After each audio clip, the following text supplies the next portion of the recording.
Oke, bismillahirrahmanirrahim. Assalamualaikum warahmatullahi wabarakatuh. Waalaikumsalam warahmatullahi wabarakatuh.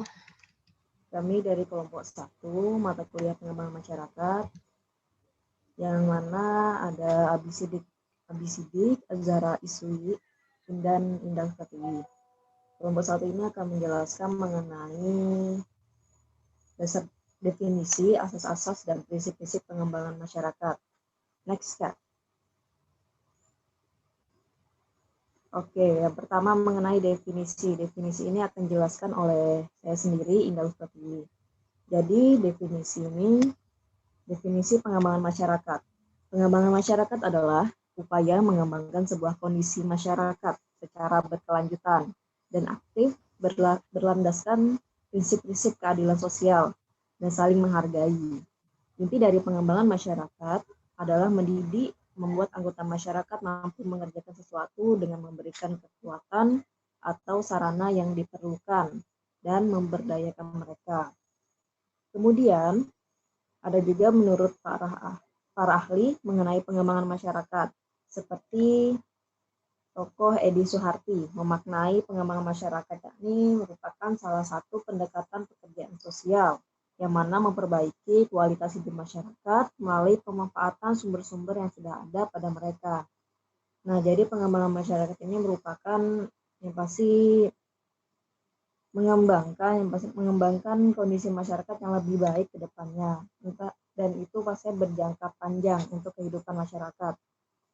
Jadi yang mana memperbaiki kehidupannya, kualitasnya, dan keadaan masyarakat tersebut. Kemudian kemudian pengembangan masyarakat ini merupakan upaya membangun kesadaran masyarakat agar menggunakan semua kemampuan yang ada yang dimiliki, baik yang berasal dari dirinya sendiri maupun untuk mencapai kesejahteraan bersama yang lebih baik. Oke, next, Kak. Selanjutnya mengenai asas-asas pengembangan masyarakat akan dijelaskan oleh rekan saya, Azhara Iswi. Silahkan kepada Saudara Azhara Iswi. Ya, terima kasih Indah. Selanjutnya saya akan menjelaskan mengenai asas-asas pada pengembangan masyarakat. Mungkin di sini ada 4 poin yang mana 4 poin ini secara umum asas-asas dalam pengembangan masyarakat. Yang pertama, komunitas dilibatkan dalam setiap proses pengambilan keputusan. Maksud di sini ketika kita misalnya di dalam suatu desa, warga ataupun yang organisasi yang sudah ada itu ketika kita ingin mengajukan wacana ataupun rencana untuk kemajuan desa itu sendiri, kita harus melibatkan orang-orang yang telah ada begitu. Karena kita nggak bisa langsung mengambil keputusan ataupun melakukan sesuatu tanpa adanya persetujuan orang-orang di situ, begitu. Yang kedua, bersinergikan strategi komprehensif pemerintah, pihak-pihak terkait dan partisipasi warga.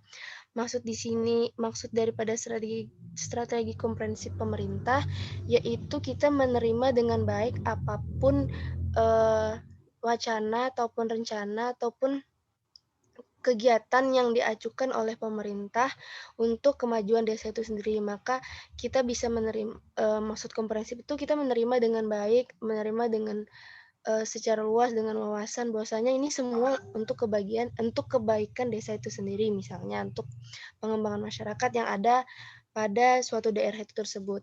Yang ketiga, membuka akses warga atas bantuan profesional, teknis, fasilitas, insentif lainnya agar meningkatkan partisipasi warga. Maksud di sini membuka akses warga, bagaimana ketika misalnya program-program pemerintah, wacana pemerintah yang untuk kemajuan desa itu sendiri, di dalam situ kita memasukkan beberapa misalnya orang ataupun komunitas yang sudah ada terdahulu kita masukkan ke situ dan untuk meningkatkan partisipasi warga. Setidaknya kita tuh tidak mengambil orang-orang luar untuk kemajuan desa itu sendiri, tetapi kita mengambil sumber daya desa itu sendiri untuk kemajuan dan membangun seperti kayak ibu-ibu ataupun bapak-bapak yang mana kegiatan itu sendiri untuk kemajuan desa dan pengembangan masyarakat.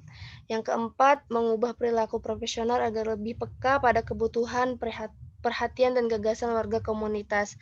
Nah, ketika misalnya sudah ada organisasi ataupun komunitas yang ada pada desa, tetapi mungkin di dalam organisasi atau sistem itu sendiri belum melakukan sistem-sistem yang profesional seperti misalnya sistem administrasi yang bagus, bagaimana bagaimana surat menyurat ataupun program kerja mereka. Hanya sedangkan yang sebelum-sebelumnya itu hanya sebagai organisasi ataupun komunitas yang biasa-biasa saja, tidak menerapkan apa sih tujuan adanya organisasi, terus tuh apa sih sistem-sistem yang bisa memajukan organisasi itu sendiri dan mengembangkan potensi masyarakat yang ada pada organisasi itu sendiri di desa itu, begitu. Selanjutnya, next. Selanjutnya, prinsip-prinsip pengembangan masyarakat yang akan dijelaskan oleh rekan saya, Abi Sidik.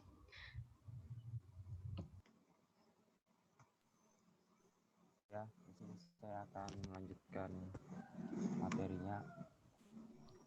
Prinsip-prinsip yang pertama, pembangunan menyeluruh.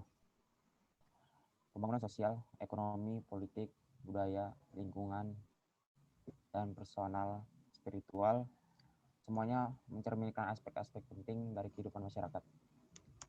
Yang kedua, melawan kesenjangan struktural. Pengembangan masyarakat hendaknya peduli terhadap beraneka praktek penindasan kelas, gender, dan ras. Hak asasi manusia. Pengembangan masyarakat harus menjunjung tinggi penghargaan hak asasi manusia. Yang keempat, berkelanjutan. Pengembangan masyarakat merupakan bagian dari upaya untuk membangun tatanan sosial, ekonomi, dan politik baru yang prosesnya dan strukturnya secara berkelanjutan. Yang kelima, pemberdayaan. Pemberdayaan berarti menyediakan sumber daya, kesempatan, pengetahuan, dan keterampilan dalam rangka meningkatkan kemampuan warga miskin untuk menentukan masa depannya sendiri dan berpartisipasi dalam kehidupan masyarakatnya. Yang keenam, personal dan politik. Keterkaitan antara personal dan politik, individu dan struktural atau masalah-masalah pribadi dengan masalah-masalah publik merupakan komponen yang penting dalam membangun sosial. Yang ketujuh, kepemilikan masyarakat. Dasar yang dipegangi dalam kegiatan pengembangan masyarakat adalah konsep kepemilikan bersama. Yang ke-8, kemandirian.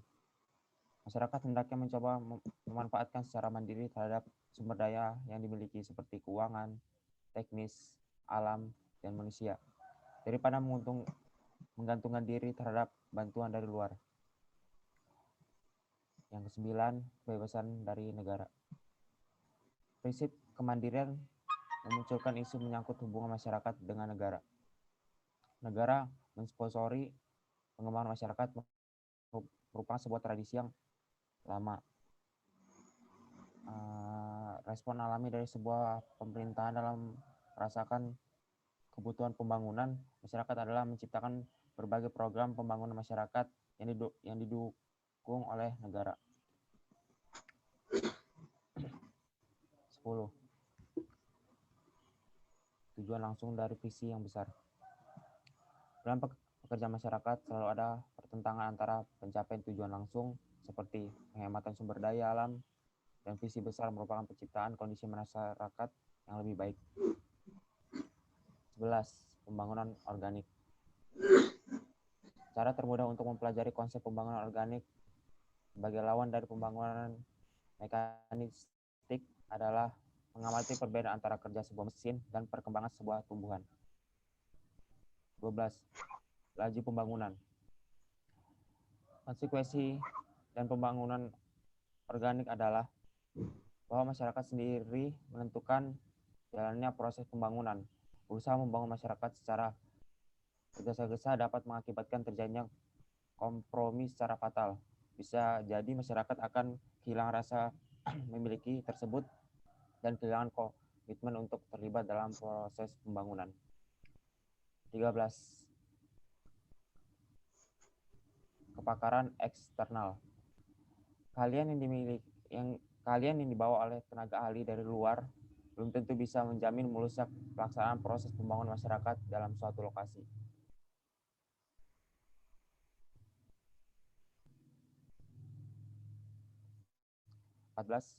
Pembentukan masyarakat. Semua pembangunan masyarakat harus bertujuan untuk membentuk sebuah masyarakat yang baru.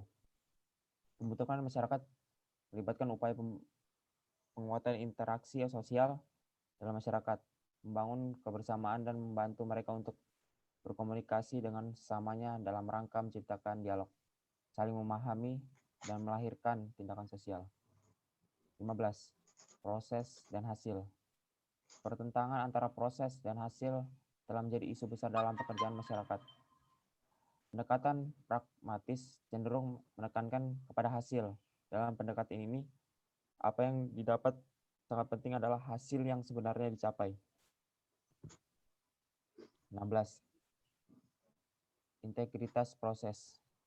Proses yang digunakan dalam pengembangan masyarakat sama pentingnya dengan hasil yang ingin dicapai. Oleh sebab itu, proses yang digunakan untuk mencapai tujuan harus menyesuaikan dengan pengharapan dari hasil yang berkenaan dengan isu kesinambungan, keadilan sosial, dan lain-lain. 17. Tanpa kekerasan.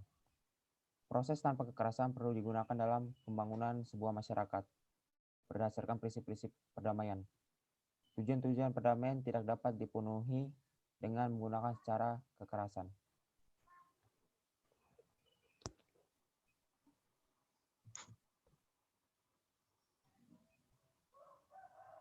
Oke, sudah ya. Jadi itu merupakan definisi asas-asas dan prinsip-prinsip dari pengembangan masyarakat. Banyak sekali ya bagaimana cara mengembangkan masyarakat ini, entah dari pembentukan komunitas, habis itu pembentukan komunitas yang pastinya dilibatkan, habis itu bagaimana adanya HAM, kepemilikan masyarakat, dan juga mengenai proses dan hasilnya. Oke, next untuk tanya jawab, ini kita gimana nih? Tanya jawab. Tanya jawabnya tetap di Zoom kah? Tunggu kabar dari Pipah di Zoom kah atau di WA untuk tanya jawab. Tapi dipersiapkan dulu pertanyaannya. Lagi nonton di YouTube. Oke. Jadi mungkin kita cukupkan saja untuk penjelasan mengenai materi kelompok 1, yakni definisi, asas dan prinsip-prinsip pengembangan masyarakat. Jadi untuk mengenai tanya jawab akan kami tunggu dan kami jawab tentunya jika sudah terkumpul untuk pertanyaannya. Jadi mohon maaf bila ada kesalahan dari kelompok 1 karena kita masih sama-sama belajar. Jadi kami akhiri. Allahumma waffiq ila aqwamit thoriq. Assalamualaikum warahmatullahi wabarakatuh. Waalaikumsalam warahmatullahi wabarakatuh.